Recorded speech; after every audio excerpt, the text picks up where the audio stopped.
Hello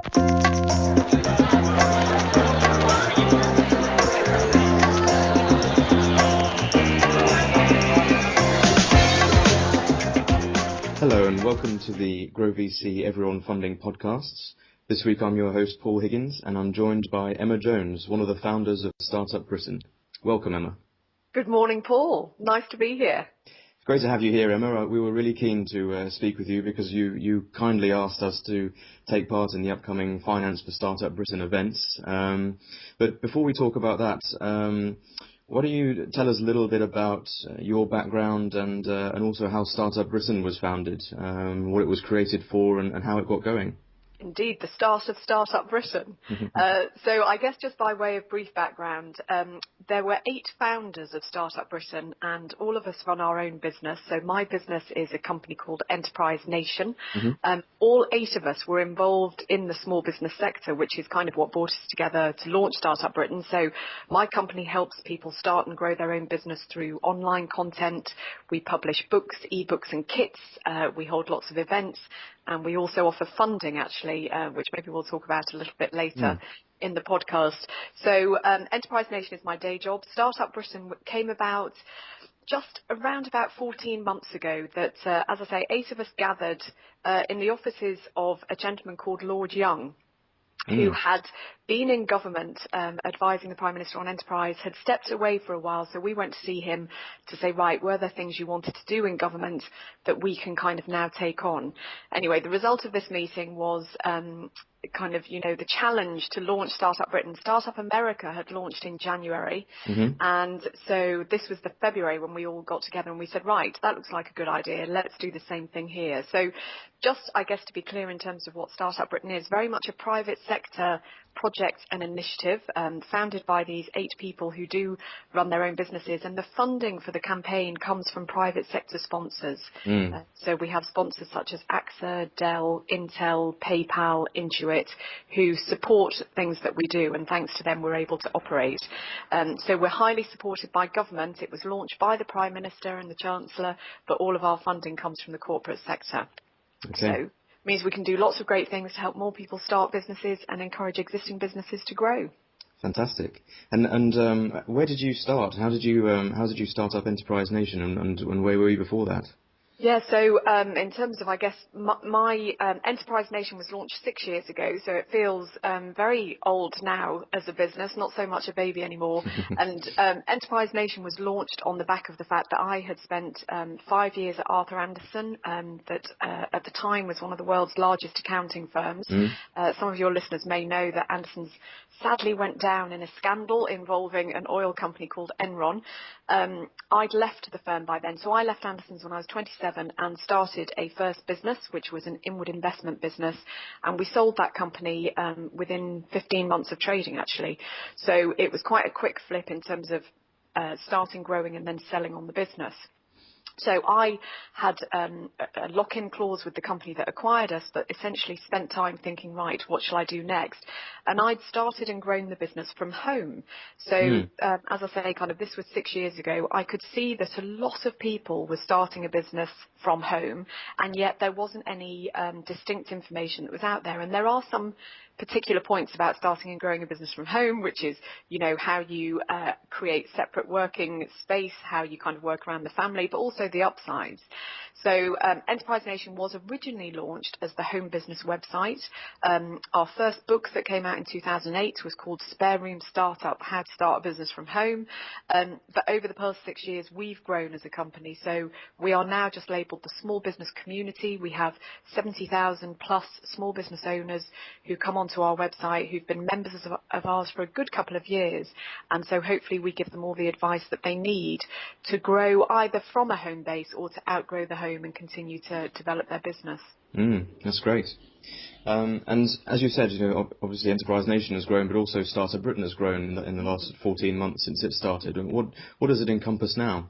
Yeah, it really has, and it's been an incredible experience, hopefully for everybody concerned. So, as you say, Paul, it's kind of 14 months old now. We launched March 28th, 2011, and over the past 14 months, I guess we would like to say that the campaign has had a big impact on the UK. Just a couple of stats around that is within a couple of months of us launching, an objective source of data, so a company called Experian Hitwise, came out with some research saying there'd been a 25% increase in the number of people searching for the term startup, which was just fantastic to hear that.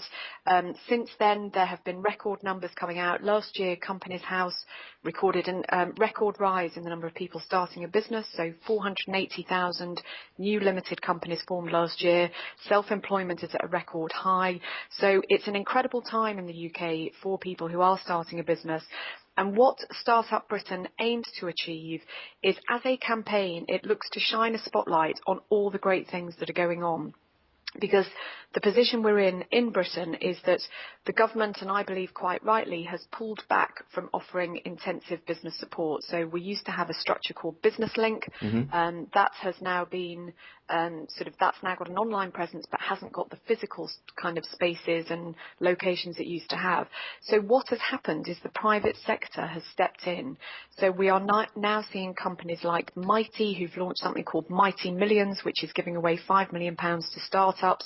We've seen Telefonica launch these Wyra academies, which are accelerators to help companies. It gives them space, capital, and access to finance to grow. So the private sector is kind of really stepping in and saying, we will help startups and help businesses to grow. And the aim for StartUp Britain is to galvanise more of that activity, so encourage more companies to step up and do great programmes for startups. And then, of course, for the end consumer, we want any startup in the land to kind of come to StartUp Britain and say, right, I'm looking to start a business, but where on earth do I start? Where do I go? What are the awards I can enter? What are the local resources in my area? And I guess just in terms of the core activity for StartUp Britain, we've got the website, which has points out to awards, resources, events, business plan tools, etc. We also run events such as Finance Startup Britain Week. We run 3 industry weeks a year, so the Finance Week, Marketing and Tech for Startup Britain Week. But we also point out we've got an enterprise calendar which has over 800 listings of enterprise events that are going on. And we have a very strong what we call Startup Local Network. So people in local areas who want to champion the campaign in their local area can become a local champion. And therefore, that means that StartUp Britain is kind of hopefully in your most local of high street and area, so you can kind of get involved with the campaign and see what we're doing. And we've got a few more exciting things coming up, which maybe we'll talk about in a minute. Sure. It's in many ways, I think, sharing a lot of the sort of ideas that we at GrowVC are trying to bring, because we're a crowdfunding platform, but also we're trying to become a resource for startups that goes beyond just finance and allows them to get access to expertise and to networks that they wouldn't necessarily be able to access from their local area. So from that point of view, I think there's a lot of similarities in what we're trying to do. Absolutely, and actually that's a really nice lead-in to a project that StartUp Britain is very focused on at the moment, which is in May there will be an announcement from the government that a national loan scheme is being launched that will extend loans to any young person wanting to start a business. StartUp Britain is heavily supportive of this because it will increase the startup rate. But interestingly, the government the people who are sort of pioneering this project within government are very aware that you can't just give cash to young people and say, right, go off and get started. That cash will only work if you can give associated support.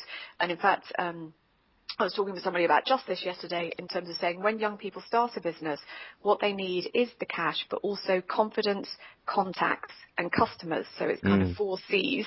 The kind of 4 C's are what you need when starting out. And so I absolutely agree. If you can introduce startups to networks, then it's just so much, it makes that money go further because people find partners, find customers, find suppliers, etc. So I think the business support, which is available at the moment from peers, but also from experts, it is just all around you, which is another reason why it's a great time to start a business. I mean, I'm kind of in a relatively early stage in my career. It's not long since I left university, but I remember thinking, or not, I suppose, not even thinking about entrepreneurship as a career path back then. But I see people coming out of universities now, and they really do have that confidence. There are support networks like incubators and like StartUp Britain and others that are genuinely making that an open career plan from graduation onwards. You know, and it's so important, and it's really incredible to kind of watch this. And there was some lovely research out the other day from something called the AXA Ambition Awards that they